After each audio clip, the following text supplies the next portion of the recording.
Good afternoon, everyone. I think as everybody here knows, Chairman Susan Collins and the Appropriations Committee have done a great job trying to pass appropriations bills this year. Something that hadn't been done in a long time, honestly, around here. And that's to move individual appropriation bills where everybody gets a chance to have input into it. And 6 of them have already been signed into law by the President. The other 6 are sitting here in the Senate, awaiting action by the Senate. And if passed, could go to the President, be signed into law, and we would have funded all 12 appropriation bills this year, which would be pretty historic.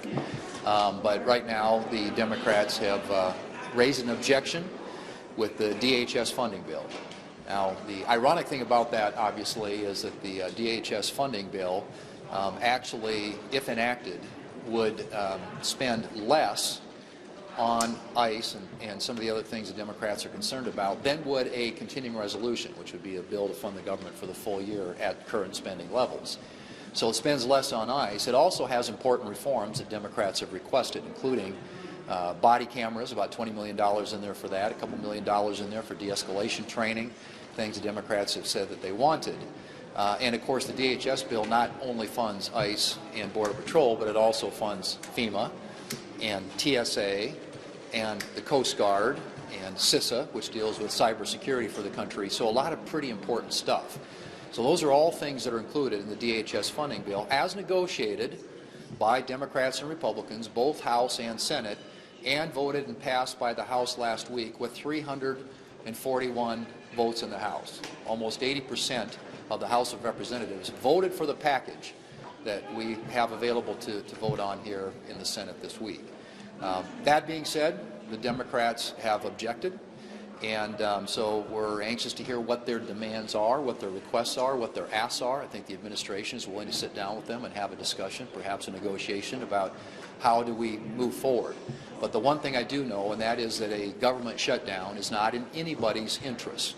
And whether it's a partial one or a 6-bill one or a 1-bill one, but even shutting down DHS, as I said before, while it doesn't really affect ICE because that got funded last year in the One Big Beautiful Bill, it would affect funding for some really important agencies of government that the American people rely on, like FEMA, particularly at a time when we've got a lot of weather-related disasters making their way across the country.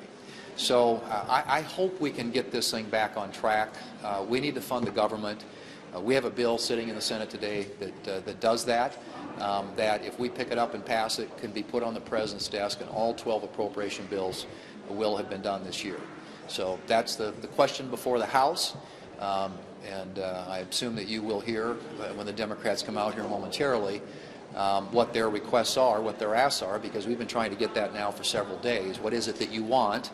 And hopefully they'll be able to articulate that so that they and the White House can sit down and figure out what the path forward here looks like.